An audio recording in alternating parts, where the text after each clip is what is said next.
What up, Shredder? Wrecking sucks. I've broken bones, had the wind knocked out of me, knocked myself out, and bruised my internal organs. I've had whiplash, torn ligaments, bruised body parts, and a bruised ego. For most of us, oftentimes the reason we don't want to try a new trick on a snowboard is the fear of getting hurt or wrecking. But today we're going to show you how to wreck safely because, believe me, there is a right way and a wrong way to wreck. And when you understand the right way, you'll get hurt less often, try more tricks, and get better at shredding without being afraid of getting hurt. If you want to make sure you get first notifications of all our videos, go ahead, subscribe to the channel, hit notifications right now, and I will catch you on the other side.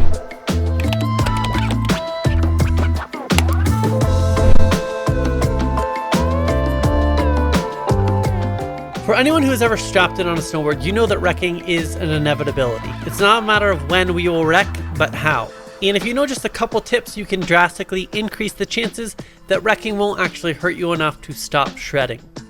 The worst wreck I ever had, I broke 3 bones in my back and I bruised my lung and kidney, and it's because I broke the 3 rules of wrecking.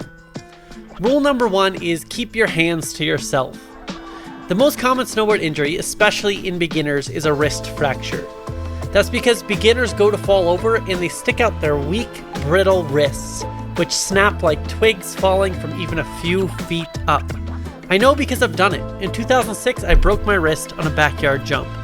This rule is especially important for beginners because you're going to catch edges, and the number one thing you can do to prevent breaking your wrist is to learn this rule.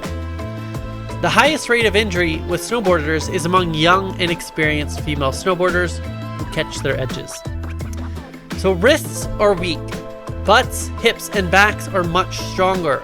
All we have to do is pull our hands into our body when we fall and choose to either fall on our backs, our behinds, or roll over our shoulder onto our feet. If you bend your knees deeply when you're going down, you can soften the impact on your body. Just don't try to catch yourself with your hands. Now, if you're brand new, the best thing I can think of to prevent a wrist fracture until you get the hang of it is to wear wrist guards. And that's because it's just a natural instinctual reaction to reach our hands out to catch ourselves. We just have to learn not to do that. If you really want to soften the blow, you can even get body armor, aka crash pants, although I've never tried them, so I can't tell you how these affect your riding.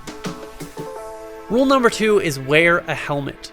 If we go back 15 years, just 25% of skiers and snowboarders wore a helmet, but today that number has risen to 85%, and it's even higher than that with kids under 18. I think we've all seen enough pros taken out by head injuries that we know that our brain is not something to mess around with. While a helmet reduces the incidence of head injury by 30 to 50%, the decrease in head injuries is generally limited to less serious injuries. So there actually has been no significant reduction in fatalities over the past 9 years, even as the use of helmets has increased. I mean, a helmet doesn't save you from serious head trauma. And that's because if the brain twists inside your skull or you get a serious enough concussion, it doesn't really matter if you're wearing a helmet on the outside. There have been recent developments such as MIPS that have started to better in this area, but it's still unclear how this affects overall head injuries and mortality rates. But helmets have still been proven to reduce head injury by 30 to 50%. Now, if this is scaring you, don't worry. The fatality rate is extremely low at 1 per 1 million ski resort visits, and 72% of those 1 in a million fatalities are skiers. So your best bet of not dying on the ski slope is just don't ski. As a side note, for all the anti-snowboard crowd out there, skiers cause more serious accidents with other people on the mountain, meaning they run into more people than snowboarders do. Rule number 3, no head-on collisions. And what I really mean by this is don't come to an abrupt stop in any situation, especially head first. This means no running into other people, no hitting trees or lift posts, or landing on the knuckle of a jump or in the flats. It also means learning not to catch your edge. Now, most of the fatally injured that we talked about are above average skiers and snowboarders who are going at a high rate of speed on the margins of intermediate trails. And why do you think this is? It's because they lose control on the trail and they fly into the trees, going way too fast, and they hit a tree and they come to an abrupt stop. I call that a head-on collision. So always stay in control and be able to stop or avoid other people or objects. That means looking uphill before you merge into a new trail. But when we're wrecking, if we can just stay on an incline and let the energy from our wreck disperse itself, we're usually going to be okay. It's kind of like a car sliding out on a country road with no one around. Usually the car is going to be just fine. It'll just come to a stop, right? The issue with car accidents happens when a car hits a brick wall, a tree, another car, or it flies off the road. So it's the same thing with snowboarding. It's okay to wreck as long as we do it properly and don't go from a high rate of speed to a complete stop. So here's how to wreck in different scenarios. Here's how to wreck on the slope. First things first, don't catch your downhill edge. This is the edge that is facing downhill. You want to keep that edge lifted at all costs. And I think all of us know this all too well. If you catch that downhill edge, you come to a very abrupt stop. Sometimes we call this a scorpion, and this can be pretty disastrous. Next, don't stop in a blind spot. That means don't stop on the backside of a roller, don't stop on the landing of a jump, don't stop anywhere where somebody might fly over and land on you. Next, don't run into anyone else. Again, self-explanatory. Next, we have don't ride drunk. Drinking is going to impair your decision making, but also your motor skills, and this is going to cause you to lose control so much easier. Next, don't ride fast at the edge of trees. Again, this is where we see most fatalities happen, is people riding fast on blue squares at the edge of the trees.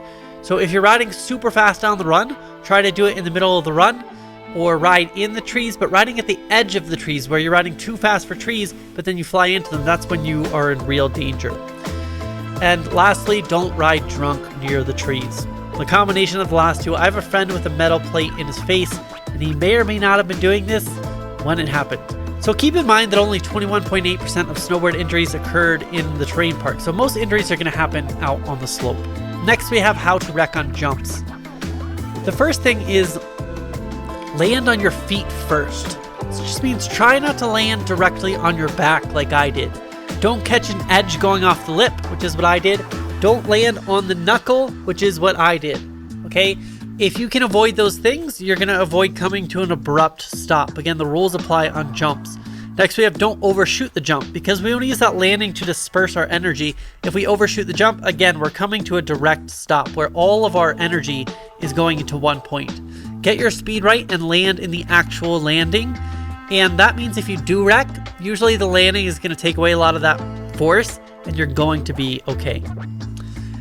Now, if you do wreck in the landing, make sure you get up and you get out of the way, and then you can go cry in your goggles to the side of the jump. That way nobody lands on you. So your best bet here is to just start small and work your way up, and don't do things that you have no business doing unless you put in the required practice. Next, we have how to wreck on rails. First, get away from the rail before falling over. If you think you're going to fall, try to push away from the rail with your snowboard and wreck out on the snow. Don't get your board stuck under the rail, because again, that's going to make us come to a stop. You can detune your edges if you ride a lot of rails so you don't catch your edge. Wear a helmet, especially on rails, because you can hit your head off the rail. And from personal experience, unless you really want to be a pro snowboarder, I would stay away from handrails in the city.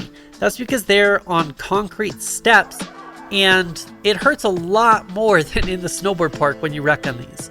Hitting a handrail can be a serious adrenaline rush, and it looks awesome on film, but the consequences are so much higher than riding in the terrain park.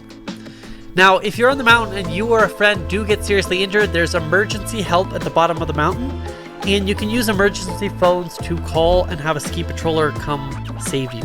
It's also good mountain citizenship to help others who are in need and call ski patrol for them or tell a lifty. These days, honestly, I try not to ever really wreck, quote unquote, at all. It's more like sliding out. Disperse the energy, keep your wrists away from the ground. Remember, keep your hands to yourself. Don't hit any trees, hit the sweet spot on the landing, wreck away from the rail, start small and work your way up, and you're gonna do just fine. The last thing I wanna say is this: most people get hurt because they get out of their element. They try things they have no business doing.